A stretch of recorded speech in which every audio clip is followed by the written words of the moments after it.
Cuando pienso en Leonor de Aquitania me acuerdo, no sé por qué, de Emma Thompson en esa película celebérrima de mucho ruido y pocas nueces. Pues sí, es la imagen que se me representa. Leonor fue bellísima, Leonor fue la gran impulsora cultural del siglo XII, fue la precursora del feminismo, fue reina por 2 veces, reina de Francia, reina de Inglaterra, madre de reyes, regente y desde luego protectora de las artes, gran favorecedora de los trovadores, de los bardos bretones. Gracias a ella, seguramente, hoy conocemos mucho más sobre el ciclo artúrico. Ella encargó a los grandes poetas de su tiempo. Su propia hija, Marie de Champagne, está considerada como la gran primera poetisa francesa, pues ella encargó a los poetas de su tiempo que recogieran, que recopilaran toda la tradición céltica, que recopilaran todas las tradiciones, todas las costumbres de los celtas, todas las historias que circulaban, populares, que nunca habían quedado reflejadas en un papel. Pues gracias a eso, gracias a Chrétien de Troyes, gracias a André de Chapelain, conocemos hoy algo más acerca de Ginebra, de Lancelot, de Arturo, del Grial.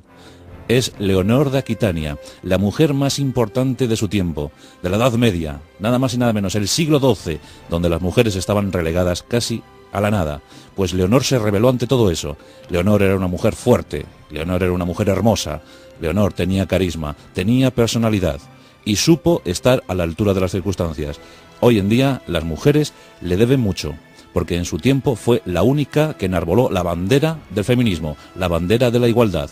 Esta noche, en nuestros pasajes de la historia, Leonor de Aquitania, la mujer más importante de su tiempo.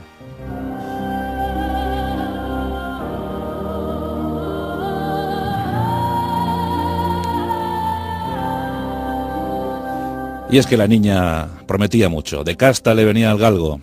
Leonor de Aquitania nació un 19 de noviembre del año 1122 y fue longeva, a fe que fue longeva. Logró vivir 82 años, hasta el 1204. Y vivió sin perder un solo diente, eso decía la crónica. No perdió un solo diente, blancos e inmaculados. Su pelo, blanco también, lino, parecía lino sedoso. Jamás sufrió ni padeció un dolor. No tuvo enfermedad. Cuando murió con 82 años, y morir en el siglo XIII, cuando murió ella, era ya decir mucho, era ser muy longevo. Cuando murió sin un lamento y con la mirada profunda, serena. Es una historia hermosa de contar. Es una de esas personalidades tremendas, plenas, pletóricas, que enardecen y congratulan al ser humano. Leonor de Aquitania. Pues ya os digo que de casta le venía al galgo, porque venía nada más y nada menos que la rama de los duques de Aquitania. Y ahí estaba Guillermo IX, considerado como el rey trovador, el primero de los trovadores. Ahí estaba ese duque, el 9º de Aquitania, y su padre, Guillermo X, fruto de una unión extraña. Sí, porque Guillermo IX era un muchacho que también tiene su historia, también tiene su pasaje. Guillermo, desde pequeñito, gustaba de rodearse pues, de artistas, creadores, animales de compañía. Tenía en su casa siempre pues gallinas, zorros, perros, gatos. Era orondo, pero era de una profunda mirada verde. Tenía los ojos verdes, era rubio y muy agraciado. Vamos, que era un chico muy querido en la época. Todas las jovencitas se lo rifaban y además tenía una fortuna increíble. Bueno, pues él tuvo una amante. Y esa amante era Dangerés. Dangerés viene a significar más o menos peligrosa. Fijaos cómo se llamaba la chica, pues se llamaba Peligrosa. Se fijó en ella en un torneo medieval. Eso era tremendo en aquella época. Se fijó en ella y con el tiempo procuró que una hija de Dangerés se casara con su hijo Guillermo. Y de esa unión nació Leonor. Por tanto, Leonor ya nació fuerte, ya nació con sangre recia, con la sangre del amor. Y eso es lo que estuvo favoreciendo durante toda su vida, el amor. Porque Leonor de Aquitania heredó el gusto por el arte de su abuelo. Y durante mucho tiempo, en esa corte de Aquitania, se dieron cita a los trovadores, se dieron cita a los artistas, los pintores, los escritores, los filósofos. Todos estaban en esa corte, amparados bajo el manto de los Aquitania. Y eso es lo que aprendió Leonor, una chica culta e instruida, inusual para su época, que supiera leer, escribir, que hablara latín, que dominara su lengua vernácula, el occitano, y además nociones de inglés, de castellano. En fin, que Leonor era una chica muy refinada y, para colmo, encima, era increíblemente hermosa. Era bella, muy bella, una piel tersa, suave, cuerpo turgente, bien modelada. Leonor de Aquitania pronto recibió innumerables peticiones. Todos querían casarse con esa jovencita. se las prometían muy felices. Lo que no sabían es que Leonor también estaba generando un carácter propio, una personalidad propia. Daría mucho que hablar. Así fue creciendo, y en el año 1137 llegó el momento para el amor, para su primer amor, para su primer y desgraciado amor. Y este no era otro, sino Luis VII de Francia. No le correspondía ser rey, a él le habían educado para otra cosa. La Iglesia era su destino, la Iglesia era su afán, era su querer. Pero la muerte de su hermano favoreció su llegada al trono. Luis era muy piadoso, Luis rezaba constantemente, y Luis no sentía apetencia por los asuntos de la cama. Leonor, en cambio, era fogosa, Leonor era ardiente, a Leonor le gustaba amar y ser amada, y por eso no encontró correspondencia en Luis. Ese matrimonio no fue muy agraciado, y la verdad es que, aunque consumaron, claro, pero durante años empezó a circular una leyenda, y es que Leonor no conseguía darle un varón, un heredero a Luis. Todos empezaron a decir que sin duda alguna es que Leonor no servía, que era infértil, que no era fértil, que la fertilidad no había anidado en su cuerpo. Nada más lejos de la realidad, como después veremos. Durante años, la pareja intentó enamorarse. Se enfadaban, se reconciliaban, lo volvían a intentar. Leonor era apasionada, pero Leonor también era idealista. Pensaba que ese amor tenía que ser el verdadero y tenía que conseguirlo. Simplemente se trataba de trabajarlo, de estudiar a su oponente y de conseguir algo juntos. Lástima, no llegó, nunca llegó. Luis VII era demasiado religioso, demasiado piadoso. Eso no le impidió que con el tiempo, en alguna de sus contiendas civiles, provocara alguna masacre. Por ejemplo, aquella que acabó con la vida de 1.300 personas que murieron quemadas en una iglesia. Y eso fue por la orden y el mandato de Luis VII. Esa historia persiguió siempre a Luis VII, siempre. También se comenta que debido a esa historia, a esa masacre ordenada por él, fue rumbo a la Segunda Cruzada, y muy animado por Leonor. Leonor le animó a ir a esa cruzada, pero es que ella se fue con él. También inusual para la época, Leonor rumbo a las cruzadas. Año 1147, nos encontramos en Antioquía. Allí, en los reinos latinos de Oriente, se encuentra Raimundo de Tolosa, tío carnal de Leonor de Aquitania. Nos encontramos en plena Segunda Cruzada. Los intereses de la cristiandad se ven muy cuestionados. Se duda sobre si tomar Jerusalén, sobre si avanzar sobre Jerusalén, la ciudad santa, o no. Leonor no quiere. Piensa que los turcos se deben replegar antes. Pero Luis VII está deseando tomar Jerusalén. Y entonces increpa a su mujer. La anima, le dice que salga de Antioquía, que abandone a su tío, porque también hay rumores. Se supone que Leonor, sí, Leonor, ha yacido con su tío, que se está acostando con su tío. Nada más lejos de la realidad, aunque nunca se podrá corroborar esa historia. Y aquí llega el primer episodio tremendo y cruel entre Luis VII y Leonor de Aquitania. Luis entra en las estancias de palacio y allí encuentra a su mujer y empieza a maltratarla, empieza a pegarla, la coge por los pelos, la saca de las estancias, quiere obligarla a que la acompañe, pero ella no quiere. De todo esto sale una disputa. Ellos ya tenían una hija, Marie de Champagne. Había nacido unos años antes, en el año 1145. Y con su pequeña, llorando, sale de Antioquía. Pero lo primero que hace, y esto es lo que revuelve a la sociedad, esto es lo que provoca muchísimos murmuros, muchísimos comentarios, lo que quiere Leonor es repudiar a su marido. Y provoca un encuentro con el Papa, con el heredero de Pedro, con Eugenio III. Repudia públicamente a su marido y investiga en el linaje y considera que son parientes, porque sí lo son, en cuarto grado, pero lo son, y eso puede ser motivo de incesto. Por eso Leonor denuncia a su marido, denuncia el matrimonio. Eugenio III, muy conciliador, les anima a que lo vuelvan a intentar, que no está bien que el rey de Francia sea desposeído del matrimonio, que no está bien que se divorcien, que no está bien que se separen, y ellos lo vuelven a intentar. Y a fe que lo consiguen, porque en 1150 nace una segunda niña. Pero no llegaba el heredero, no llegaba el varón. ¿Qué podrá pasar? ¿Qué ocurrirá? Pues simplemente que Leonor ya no aguanta más. Leonor empieza a cometer infidelidades como las cometía Luis. Se habla incluso de un hermoso criado negro sarraceno, un impresionante negro de 2 metros, que hace las delicias de Leonor de Aquitania. En fin, que no se cortaba en aquellos momentos. Seguía manteniendo un cuerpo escultural, una belleza a prueba de bomba, a prueba de Luises. Y Luis no lo soporta, y en ese caso es él el que repudia a su mujer. Así que en 1152 la pareja se separa. Leonor tiene 29 años. Tiene 2 hijas y un futuro incierto, pero eso sí, un inmenso patrimonio, su heredad. En esos tiempos, en el siglo XII, la herencia era algo ya más que consolidado. Los territorios europeos se heredaban. Los enlaces matrimoniales eran los más oportunos, porque conseguían y facilitaban que la tierra pasara de mano en mano, siempre bajo la misma familia. Así que tenemos a Leonor de Aquitania controlando 1/3 del territorio francés. Y eso es decir mucho, eso es decir casi 200.000 kilómetros cuadrados. Esa era su herencia, ese era su patrimonio. Así que Leonor, muy avispada y sabiendo que una mujer sola en ese tiempo poco podía decir, poco podía hacer y que seguramente tarde o temprano la importunarían, buscó una alianza, empezó a buscar un nuevo marido. Y en eso que se entera que hay un jovencito, heredero al trono inglés, que se llama Enrique II de Plantagenet. Los Plantagenet era la familia dominante, pero había un pequeño problema. Enrique tenía tan solo 18 años. 18 hermosos años.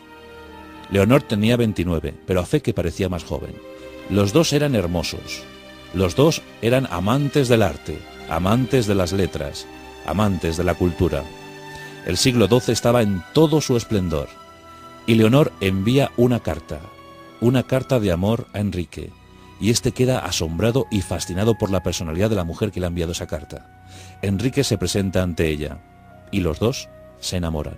El flechazo es mutuo, y lo pasan bien, realmente bien, porque disfrutan de la corte, porque disfrutan escuchando las loas, las canciones de los trovadores, los versos de los bardos.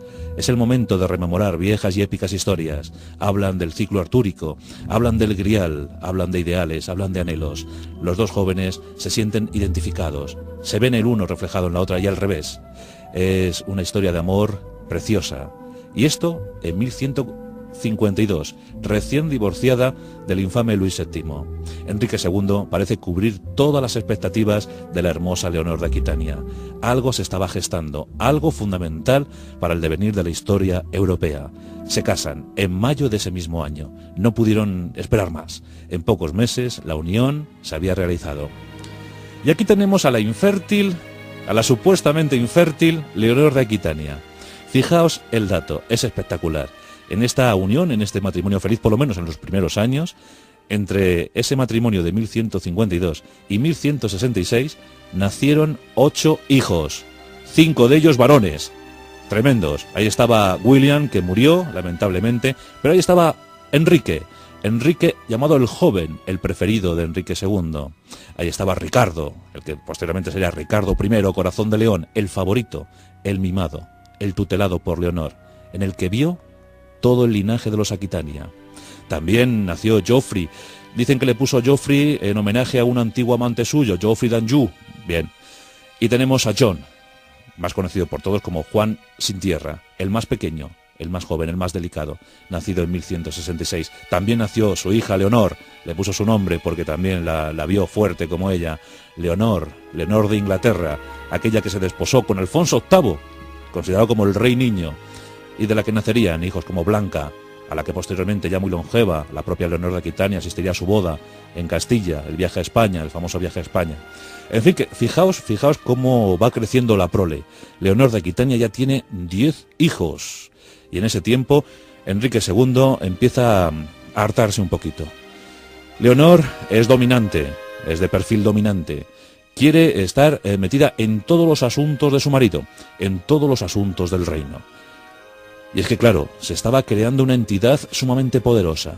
Terrenos en Francia, terrenos en Inglaterra. Había que ser muy fuertes, tenían que ser muy fuertes. Y eso lo tenía muy claro Leonor. Enrique no tanto. Enrique estaba un poco molesto, porque, claro, él iba teniendo hijos, pero también es cierto que iba madurando como persona. y veía su poder muy comprometido por la actuación de Leonor. Por tanto, empezó a separarla un poquito. Entre embarazo y embarazo comenzaba a separarla un poquito, pero Leonor se resistía fuertemente, muy fuerte. Por fin llegamos al año 1170.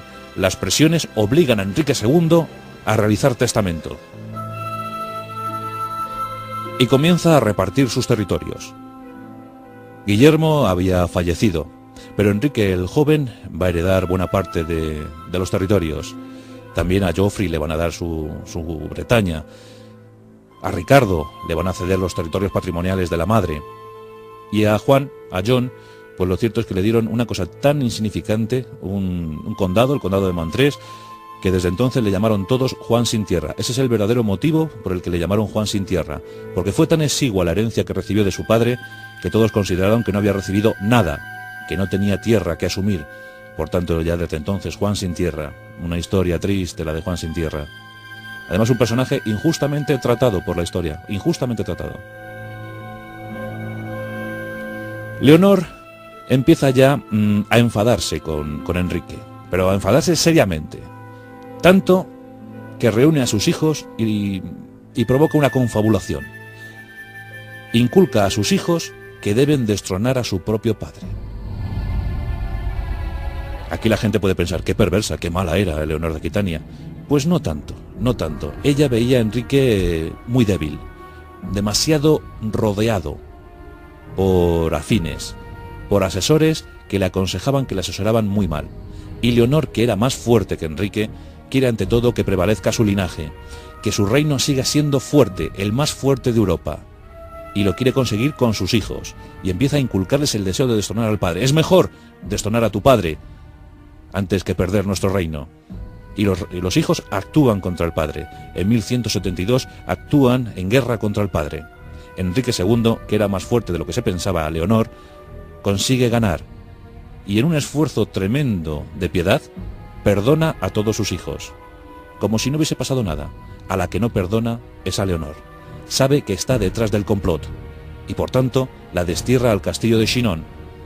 Y allí va a estar un tiempo. Pero un tiempo en el que Leonor de Aquitania no iba a quedarse quieta, no iba a quedarse tranquila, porque dice que es el momento para que todo vuelva a renacer, y convoca a sus trovadores, convoca a sus pintores, convoca a la gente de la cultura. Ya os digo, lo inapropiado, lo inusual, pues eso era lo que asumía Leonor.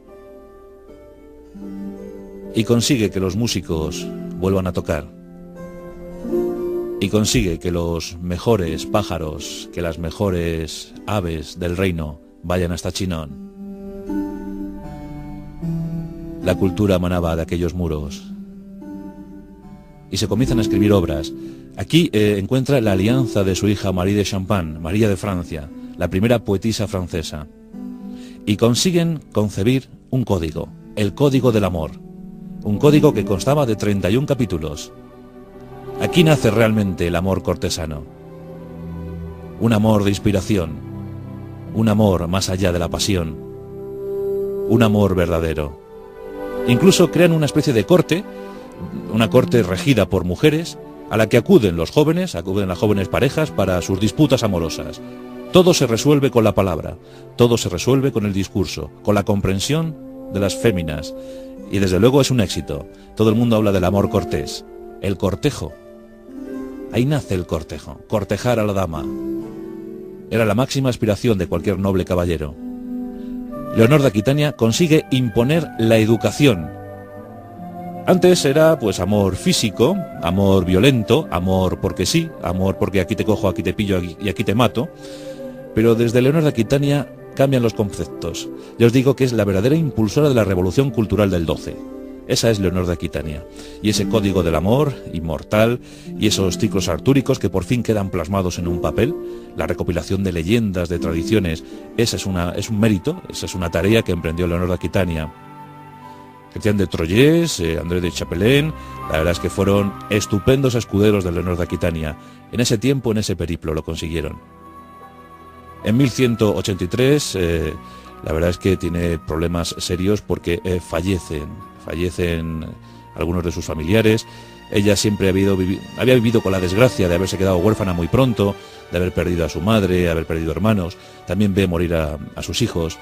Es tremendo. Finalmente, cuando fallece el propio Enrique II, consigue que Ricardo, su querido Ricardo, llegue al trono. Año 1189. Un momento impresionante para la historia de Inglaterra. Es la primera coronación que queda perfectamente reflejada en una crónica. Todos los detalles se describen. Los escribanos se emplean a fondo. La coronación de Ricardo debe ser la más esplendorosa de la historia. Leonor de Aquitania, con 67 años, está exultante. Su hijo querido, su hijo mimado, su hijo homosexual, rey de Inglaterra. Toda la confianza Leonor la había depositado en Ricardo, Ricardo Corazón de León. Reinaría 10 años, aunque de esos 10 años tan solo pisó suelo inglés 6 meses. Pronto las aventuras le llamaron, y esas aventuras estaban en Oriente. La tercera cruzada se había iniciado. La cruzada más importante, la más heroica, en la que se midieron dos potencias, la cristiandad contra la media luna.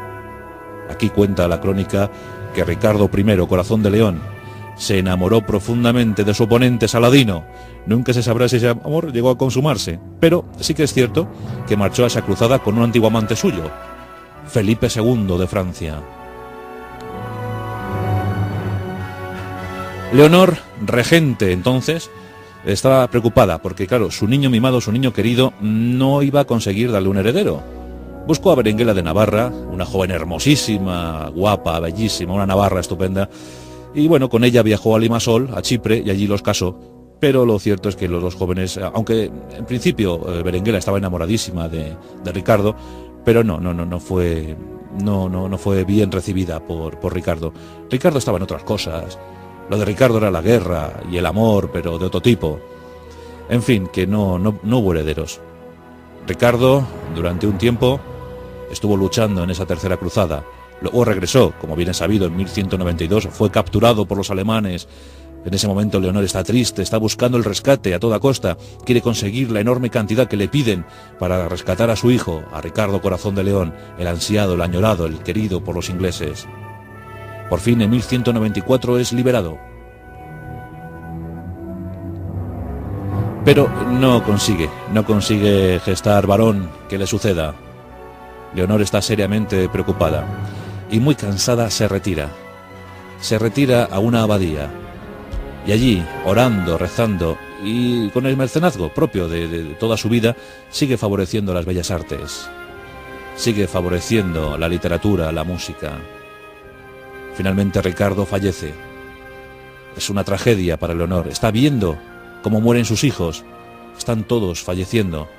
¿Qué le quedará a la pobre Leonor de Aquitania? Ella estaba sobreviviendo a todos y a todo, incluso sobreviviendo al propio siglo XII. En 1199 consigue porque había un nieto, hijo de Geoffrey de Bretaña, que se sentía con suficientes estímulos y suficientes argumentos como para aspirar al trono inglés. Y era nieto de Leonor, pero claro, ella considera que su hijo John, su hijo Juan sin tierra, tiene más merecimientos, tiene más linaje que su nieto para llegar al trono. Y en 1199 conspira para que Juan llegue al trono sin ningún problema. Por tanto, ya había conseguido ver reinar a dos hijos suyos. Pero ya Leonor estaba muy envejecida, muy cansada, muy hastiada de la vida. Seguía, a pesar de la edad, siendo hermosa. Seguía siendo respetada. Hablaban todos de aquellos ojos profundos y serenos. Hablaban de su largo cabello blanco, blanco como el lino, sedoso como el lino. Y de su dentadura, porque nunca jamás perdió un diente. Se alimentaba muy bien. Era una entusiasta de las verduras, de las frutas. Y por eso consiguió una longevidad, por eso consiguió un buen cuerpo hasta que falleció. En esta imagen la podemos ver en su querido retiro de Fontbrol. En Fontbrol, donde fue enterrada cuando falleció, pues impartió sus últimas necesidades, sus últimas disciplinas, sus últimos quereres, sus últimos mecenazgos. Aún tuvo fuerzas para realizar un viaje, para ver casarse a su nieta, a Blanca de Castilla, hija de Leonor de Inglaterra. Ese viaje a España, en el año 1200, finalizando el siglo XII, con 80 años, casi 80 años, viaja a España. Tuvo fuerzas todavía para asistir a ese matrimonio. Dicen que también lo provocó ella. La verdad es que estuvo buscando enlaces a diestro y siniestro durante toda su vida. Consiguió enlazar todas las casas posibles, a todos los linajes posibles. Consiguió que su reino prevaleciera, que sus territorios prevalecieran, Aquitania, Anjou, Bretaña, Normandía. Finalmente en Fontbrol murió en ese 2 de abril del año 1204. Con 82 años prácticamente moría Leonor de Aquitania, precursora del feminismo, feminismo a ultranza, la liberación de la mujer, la igualdad de la mujer, favorecedora de las bellas artes,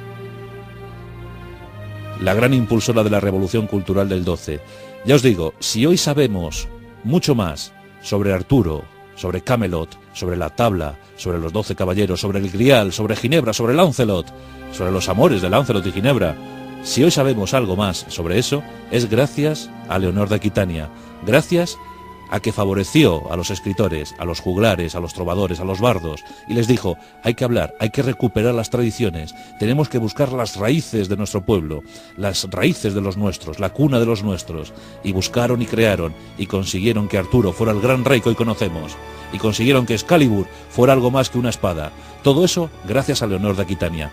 Es una historia hermosísima, una historia muy bella, la mujer más importante de la Edad Media, la mujer más importante de su tiempo, y una de las más importantes de toda la historia. Cuando falleció con 82 años, ya os digo que falleció, que murió, sin proferir un solo lamento. 82 años llenos, plenos y felices, porque en el fondo Leonor de Aquitania lo consiguió. Fijaos que su herencia era tan inmensa que con el tiempo dio como consecuencia la famosa Guerra de los 100 años, entre británicos y franceses. Durante 117 años, británicos y franceses lucharon en territorios de Francia, entre ese siglo XIV y XV, con personajes heroicos como Juana de Arco. A lo mejor Juana de Arco tomó el testigo de Leonor de Aquitania. Dos mujeres inmensas, ¿verdad? Pues esta noche por eso hemos querido rendir homenaje en esta Semana del Amor a Leonor de Aquitania. Leonor de Aquitania, una de las grandes mujeres de la historia. La Rosa de los Vientos, de Juan Antonio Cebrián.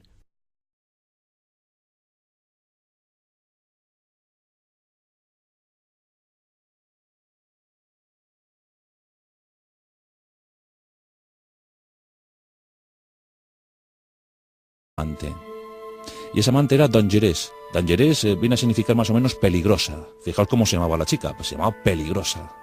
Se fijó en ella en un torneo medieval. Eso era tremendo en aquella época. Se fijó en ella y con el tiempo procuró que una hija de Dangerés se casara con su hijo Guillermo. Y de esa unión nació Leonor. Por tanto, Leonor ya nació fuerte, ya nació con sangre recia, con la sangre del amor. Y eso es lo que estuvo favoreciendo durante toda su vida, el amor. Porque Leonor de Aquitania heredó el gusto por el arte de su abuelo. Y durante mucho tiempo, en esa corte de Aquitania, se dieron cita a los trovadores, se dieron cita a los artistas, los pintores, los escritores, los filósofos. Todos estaban en esa corte amparados bajo el manto de los Aquitania. Y eso es lo que aprendió Leonor, una chica culta e instruida, inusual para su época, que supiera leer, escribir, que hablara latín, que dominara su lengua vernácula, el occitano, y además nociones de inglés.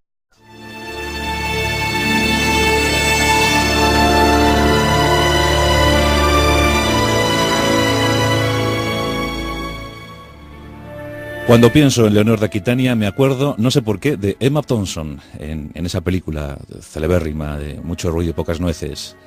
Pues sí, es la imagen que se me representa.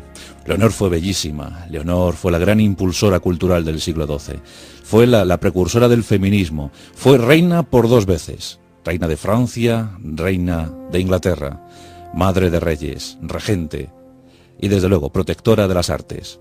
Gran favorecedora de los trovadores, de los bardos bretones. Gracias a ella, seguramente, hoy conocemos mucho más sobre el ciclo artúrico. Ella encargó a los grandes poetas de su tiempo. Su propia hija, Marie de Champagne, está considerada como la gran primera poetisa francesa, pues ella encargó a los poetas de su tiempo que recogieran, que recopilaran toda la tradición céltica, que recopilaran todas las tradiciones, todas las costumbres de los celtas, todas las historias que circulaban, populares, que nunca habían quedado reflejadas en un papel. Pues gracias a eso, gracias a Chrétien de Troyes, gracias a André de Chapelain, conocemos hoy algo más acerca de Ginebra, de Lancelot, de Arturo, del Grial.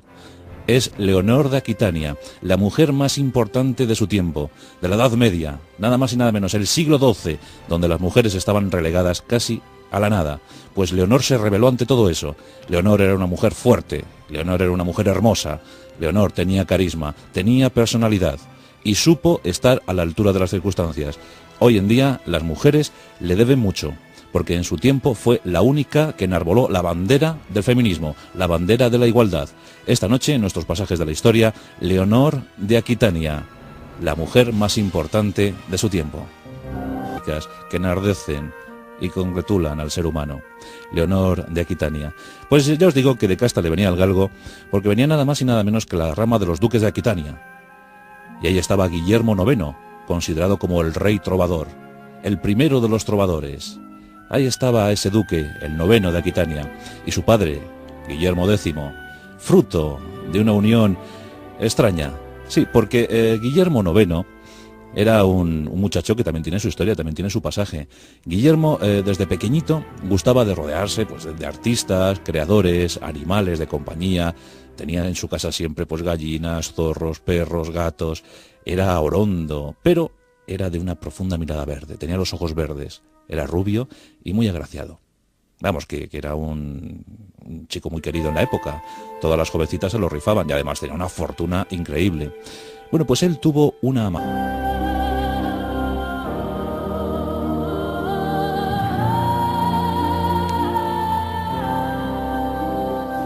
Y es que la niña prometía mucho. De casta le venía al galgo. Leonor de Aquitania nació un 19 de noviembre del año 1122 y fue longeva, a fe que fue longeva. Logró vivir 82 años, hasta el 1204. Y vivió sin perder un solo diente, eso decía la crónica. No perdió un solo diente, blancos e inmaculados.